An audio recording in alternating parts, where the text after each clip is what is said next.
এই নাও, তোমাকে আমি অগ্নিবাণ চালিয়ে দিলাম। মেনু, আজ আমি তোর সাথে খেলবো না রে। মা বলেছে আমাদের কাঁঠাল গাছ থেকে আজ কাঁঠাল পারবে। আমাদের কাঁঠাল গাছে না অনেক কাঁঠাল ধরেছে, তুইও কি যাবি? গেলে তুইও অনেক কাঁঠাল খেতে পাবি রে। এ মা, কাঁঠাল পারবি? তোরা লুজ লুজ কাঁঠাল খাস? ও, তোদের তো আবার কাঁঠালের বাগান আছে। আমি জীবনেও কাঁঠাল খাইনি রে। আমার যে কাঁঠাল খেতে খুব ইচ্ছে করে, চল না, আমিও যাবো তোর সাথে। এরপর মিনু ও গুড্ডু গুড্ডুদের কাঁঠাল বাগানে চলে যায় কাঁঠাল খাওয়ার জন্য। গুড্ডুর বাবা বাঘ ও তার মা বাঘিনী, গুড্ডুর মা বাঘিনী কাঁঠাল পাড়ছিল। তখন মিনু গিয়ে বাঘিনীর কাছে কাঁঠাল চেয়ে বসে। বাঘিনী কাকিমা, আমাকে একটা কাঁঠাল দিবে? তোমাদের তো অনেক কাঁঠাল, আমি জীবনেও কাঁঠাল খাইনি গো। কোথা থেকে যে এইসব ছোট লোকগুলো আসে? একটা কাঁঠালের দাম জানিস? তুই কাঁঠাল খাইতে চাইছিস? কাঁঠালের অনেক টাকা দাম।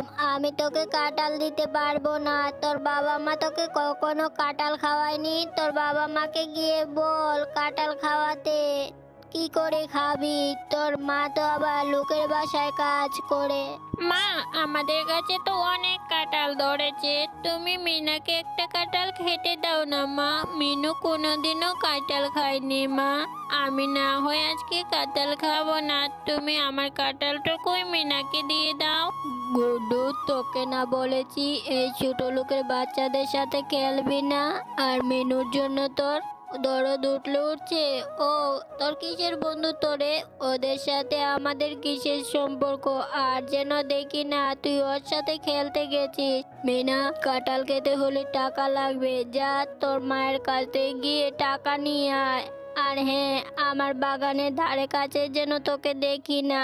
আর গুড্ডুর সাথে খেলতে আসবি না, বুঝলি? এখন যা এখান থেকে। বাঘিনীর এমন কথা শুনে মিনু মনে মনে খুবই দুঃখ পায়, আর দুঃখী মনে সে বাসায় চলে আসে আর তার মাকে গিয়ে বলে। ও মামা, জানো আমি গুড্ডুদের কাঁঠাল বাগানে গিয়েছিলাম গুড্ডুর সাথে। ওদের বাগানে অনেক কাঁঠাল ধরেছে। আমি বাঘিনী কাকিমায়ের কাছে একটু কাঁঠাল খাইতে চাইলাম। বাঘিনী কাকিমা আমাকে অনেক কথা বলে তাড়িয়ে দিয়েছে। বলেছে আমরা নাকি ছোট লোক, কাঁঠাল কিনে খেতে পারবো না। টাকা দেব, তাহলে আমাদের কাঁঠাল দেবে। তুই কেন গিয়েছিস রে মা কাঁঠাল চাইতে? জানিসই তো আমি মানুষের বাড়িতে জিয়ের কাজ করি। দুবেলা দু মুঠো ভাত জোগাতে কত কষ্ট করতে হয় আমার। তোর বাবা চলে যাওয়ার পর থেকে কত কষ্ট করে সংসার চালাচ্ছি, তোর লেখাপড়া চালাচ্ছি। তুই মন খারাপ করিস না রে সোনা, আমি টাকা জমিয়ে তোকে কাঁঠাল কিনে দিব। ঠিক আছে মা, আমি আর কোনোদিনও কাঁঠাল খেতে চাইবো না। আমি গুড্ডুদের বাগানেও যাব না। আচ্ছা মা, কাঁঠালের বীজ থেকে তো কাঁঠাল হয়, তাই না? আমি তাহলে কাঁঠালের বীজ দিয়ে গাছ লাগাবো। আমার গাছে অনেক কাঁঠাল হবে, আর আমি অনেক কাঁঠাল খেতে পারবো। কে রে মিনা, আজ খেলবি না? এখন তুই আমার সাথে খেলতে আসিস না কেন রে? আমার মায়ের খোঁচায় কি তুই রাগ করেছিস? রাগ করিস না, তোকে আমি লুকিয়ে কাঁঠাল খাওয়াবো। মা যখন বাড়িতে থাকবে না তখন তোর জন্য লুকিয়ে কাঁঠাল নিয়ে আসবো। তোর সাথে খেললে তো বাঘিনী কাকিমা তোকে মারবে, এর জন্যই খেলতে আসিসনি। আচ্ছা গুড্ডু, তুই আমাকে একটা জিনিস দিতে পারবি? তুই কি আমাকে কিছু কাঁঠালের বীজ এনে দিতে পারবে তোদের বাড়ি থেকে? আমাদের বাড়িতে না অনেক কাঁঠালের বীজ আছে, তুই আবার কাঁঠালের বীজ দিয়ে কি করবি রে? আচ্ছা তুই দাঁড়া, আমি তোর জন্য এক্ষুনি কাঁঠালের বীজ নিয়ে আসছি। মা বুঝতেও পারবে না, আমি এই যাবো আর এই আসবো। এই বলে গুড্ডু তার বাড়ির উদ্দেশ্যে চলে যায়, কারণ মিনুর জন্য সে কাঁঠালের বীজ আনবে। মিনু ও গুড্ডু ছিল খুব ভালো বন্ধু। কিলে গুড্ডু, এত তাড়াতাড়ি চলে এলি? কাকিমা ডেকেনি তো? আর গুড্ডুর থেকে কাঁঠালের বীজ পেয়ে মিনু ভীষণ খুশি হয়, আর বাড়িতে এসে তার মাকে বলে। মা, জানো এই দেখো আমি কত কাঁঠালের বীজ এনেছি। এই সব বীজ আমাকে গুড্ডু দিয়েছে। গুড্ডুদের বাড়ি থেকে এনে এই বীজগুলো এখন আমি রোপণ করব। আমাদেরও কাঁঠাল গাছ হবে। আরে পাগলি মেয়ে আমার, এই বীজ তুই কোথা থেকে পেলি? এই বীজ লাগালে কি গাছ হবে? সে কত দেরি হবে। ঠিক আছে, তোর যেহেতু ইচ্ছা তোর কাঁঠালের বীজ থেকে কাঁঠালের গাছ হবে, তুই কাঁঠাল খাবি, তাহলে লাগা। এরপর মিনু তার মায়ের কথা মতো তার বাড়ির উঠোনের এক পাশে কাঁঠালের বীজগুলো রোপণ করে। বেশ কয়েক মাস পর মিনু দেখতে পায় তার সেই বীজ থেকে সুন্দর একটি চারা গাছ হয়েছে। মা মা দেখো না কত সুন্দর একটা চারা গাছ হয়েছে। এই গাছে কাঁঠাল ধরবে, তাই না মা? এরপর মিনু তার চারা গাছটিতে প্রতিদিন সকাল বিকাল জল দিতে থাকে আর গাছটির অনেক যত্ন নিতে থাকে যাতে তাড়াতাড়ি গাছটি বড় হয়। মা গাছে তো আমি প্রতিদিনই জল দিচ্ছি, বড় হচ্ছে না কেন মা? কবে বড় হবে গাছ আর কবে কাঁঠাল ধরবে? কাঁঠাল হলে তো অনেক মজা হবে, তাই না মা? এভাবে কাঁঠাল গাছের যত্ন নিতে নিতে এক সময় মিনুর কাঁঠাল গাছে অনেকগুলো কাঁঠাল হয় আর মিনু অনেক আনন্দে থাকে। সে খুশিতে আত্মহারা হয়ে নাচতে থাকে।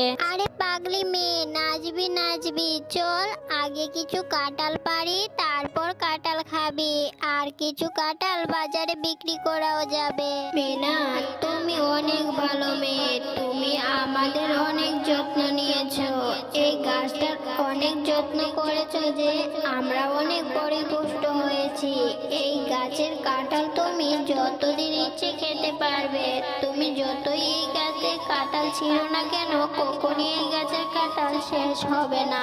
মা দেখো না, আমাদের গাছের কাঁঠাল তো কথা বলতে পারে। আমাদের গাছের কাঁঠাল কত সুন্দর, কত সুন্দর আমার সাথে কথা বলছে।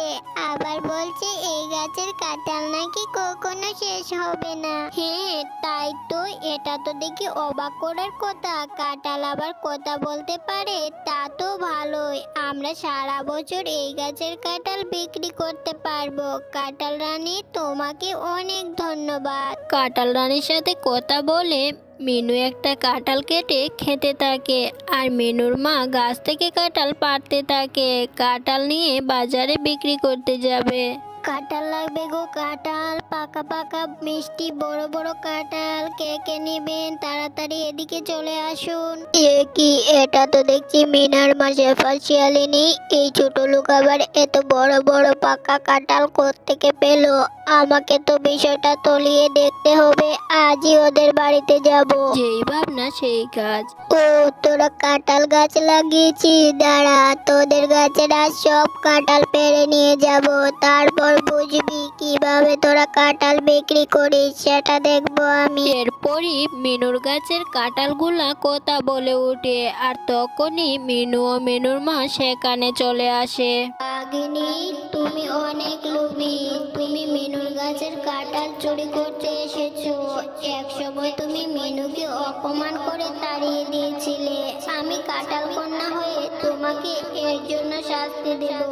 এই নাও, তোমাকে আমি অগ্নিবাণ চালিয়ে দিলাম। এবার তুমি জ্বলতে থাকো। এ আবার কোন জাদুর কাঁঠাল? আমি মরে যাচ্ছি, আমাকে বাঁচাও।